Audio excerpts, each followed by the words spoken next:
So let's move on to the next part of our discussion. That is to understand financial anxiety. So now that you've heard a little about my story, I'd like to dig deeper about something that I think many of us experience but rarely talked about. And that is financial anxiety. There's actually no single term for that. Financial anxiety, pagkabalisa sa pananalapi. If you're going to translate that into Tagalog, straightforward, right? Pagkabalisa sa pananalapi, pagkabalisa sa pera. But bottom line, it talks about financial problem. So when people hear the word financial problem, they usually think about numbers. Numero ang nasa utak natin pagdating sa problema sa pera. We think about debt. So, naiisip natin agad pag financial problem, ang dami nating utang. Right? Or bills. We think about ang dami nating bayarin. Hindi matapos-tapos na bayarin. Expenses, lumalaking gastos. Ang dami nating pinagkakagastusan. Income, sapat ba yung kinikita ko? Right? May sahod na ba na dumating? Kailan kaya darating yung sahod ko? Wala nang natira sa sahod ko. So those types of, problems. But in my experience, the hardest part isn't always the numbers. It is actually the emotions that come with them. Yung mga nararamdaman natin kapag pinag-uusapan ang problemang pinansyal or problema sa kaperahan. Have you ever noticed that what happens to yourself when you're worried about money? Na-observe nyo ba yun sa sarili niyo? Maybe your salary is almost gone, but payday is still a few days away. Kaya nga, in Filipino, meron tayong na-coin na term na petsa de peligro, right? Because peligro is equated to danger. And the reason why we are sensing danger is because we have that emotion of danger. Maybe you receive a bill that you've been avoiding. Or maybe your credit card statement arrives. Or maybe you suddenly remember a payment that's due tomorrow. Meron pala akong bayarin. And those payments or bills that you have to pay are almost immediately. So, that somehow adds pressure to you. You feel something. The heart beats a little faster. Your stomach feels heavy. Your mind starts racing. And then you start to ask, what if I can't pay this? Paano kung hindi ako makapagbayad? What if something unexpected happens? Paano kung may nangyaring hindi inaasahan at hindi ako handa, right? What if I never get out of debt? Paano kung hindi ako makabangon sa aking mga utang? Paano kung hindi ako makapagbayad sa mga utang ko, sa mga pinagkakautangan ko? Those thoughts can be exhausting, nakakapagod isipin ang mga bagay na yun. But the interesting thing is, financial anxiety doesn't only affect people with low incomes. Kung sa tingin mo, nandun ka sa class na mababa ang yung kinikita, sinasahod at nagkakaroon ka ng ganitong problema, well, you're not alone. I've met people who earn very little and still they sleep peacefully because they have healthy habits. Kahit magsasaka lang yan, tindera man yan, nakakatulog sila ng mahimbing. At surprisingly, may mga ipon sila. That's because they have developed healthy habits about finances. I've also met people who earn 6 figures but constantly worry about money. I've been in that situation. Bakit? Why? Because financial anxiety is not determined by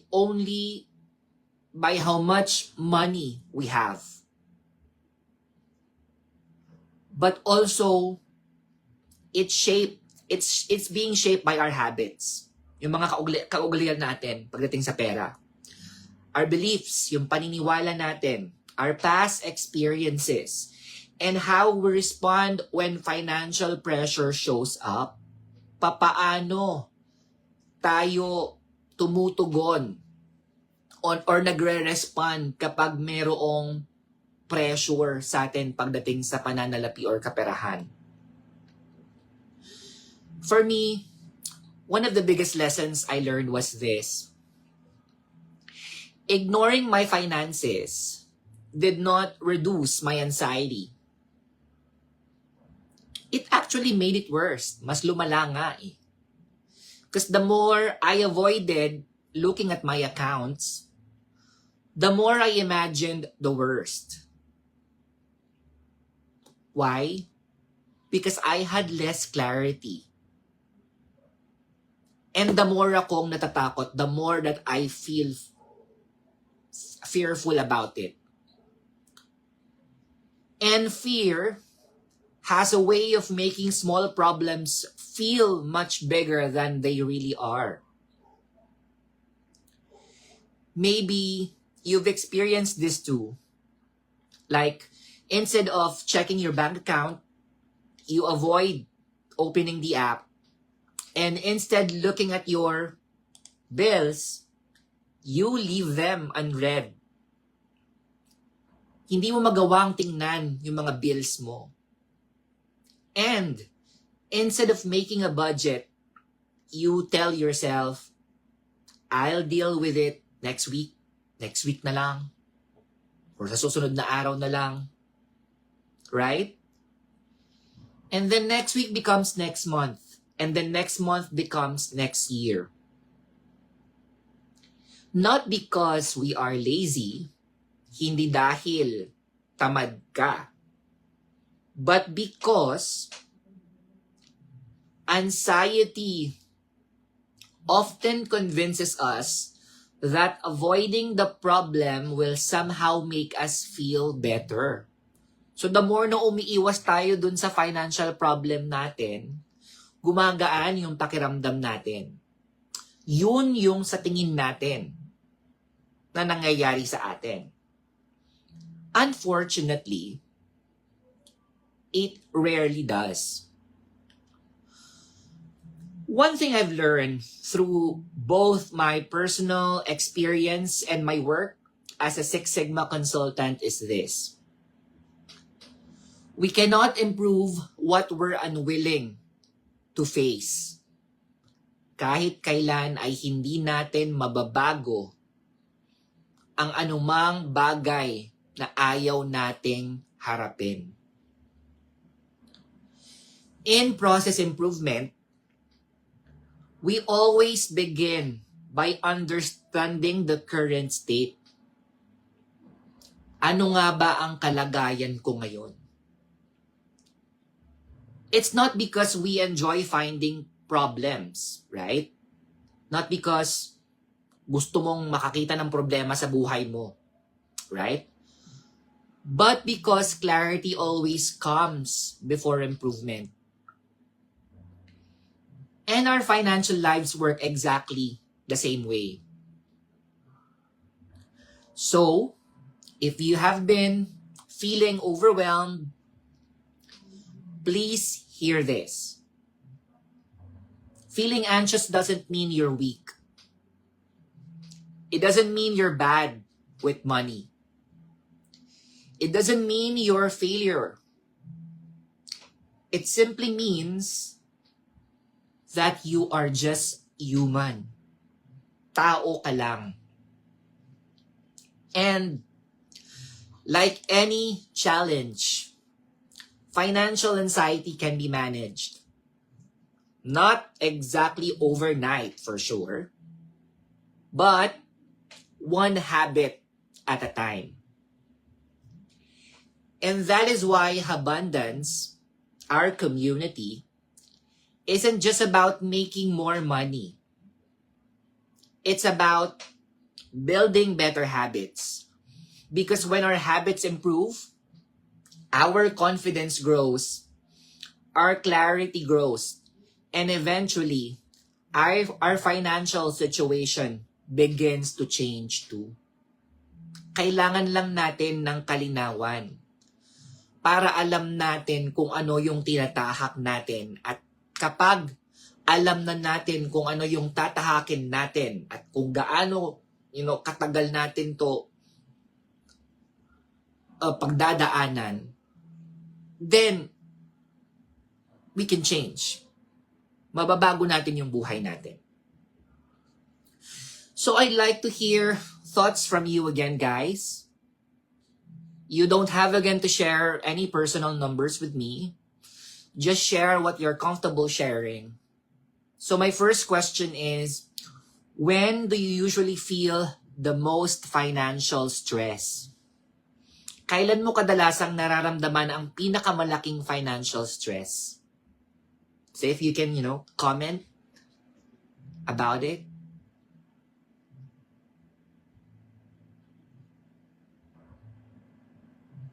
Ako siguro, financial stress, I experience that or I feel that mostly kapag may papalapit akong bayarin.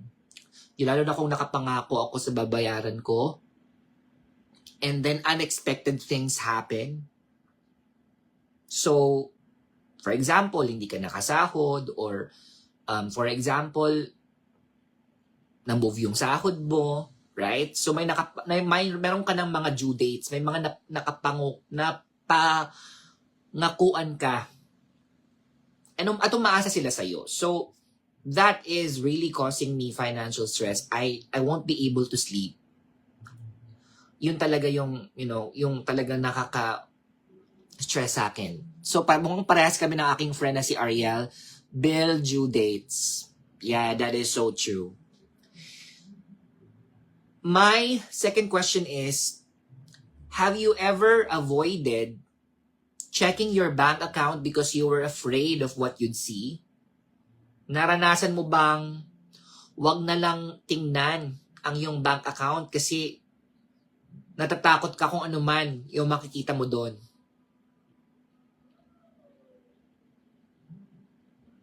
Do you have that experience too? Kapag saktuhan lang yung funds kasi naibayad na sa mga bills, that is so true.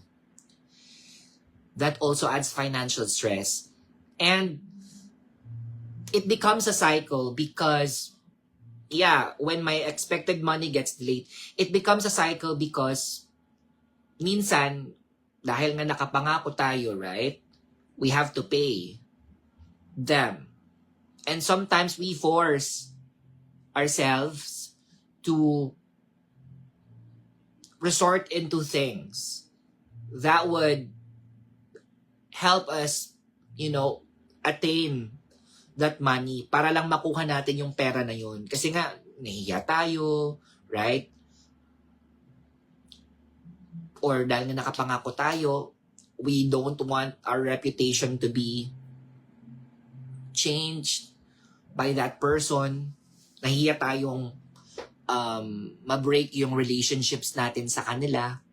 So, it becomes a cycle and then nagre-resort tayo into bad habits, right? Like, more utang, or minsan, more sugal, So those are the realities of life. And yeah, obviously, you're not a winner in that situation. So that becomes a financial stress and you will definitely have a pressure. So, ang aking friend na si Ariel, sabi niya sa second question ay not really naman daw. Wala siyang nararamdaman na pag-iwas. So, that's good. You have, at least you have that mindset already about that. And then, for Ate Mai naman, yes, actually yes. Ako even for me, in the past talaga, like,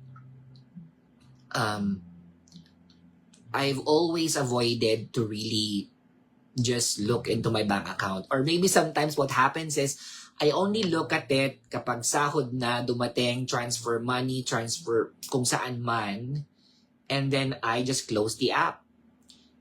And then, yeah, I never get back to it, right?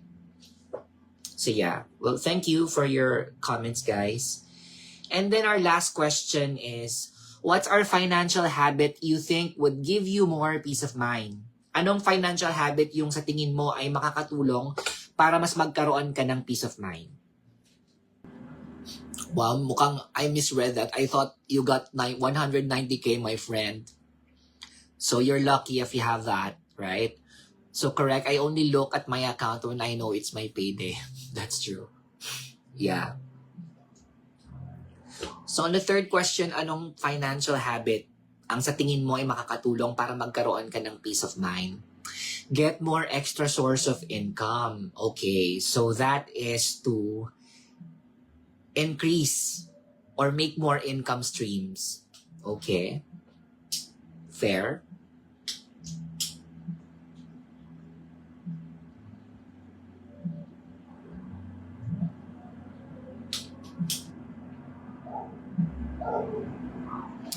All right. So now that we've talked about sorry, typo, yeah. Now that we've talked about financial anxiety, the next question is, why do we avoid our finances in the first place? Why do intelligent, hardworking people like you guys sometimes ignore their bank accounts, postpone paying bills, or avoid looking at your financial situation? There is actually a science behind it. And it is an actual psychological pattern that's behind this. And they coined it the ostrich effect. So we will discuss that in the next part. And I think once we understand it, we'll begin to understand ourselves a little better. So let's deep dive into it on the next part of our discussion.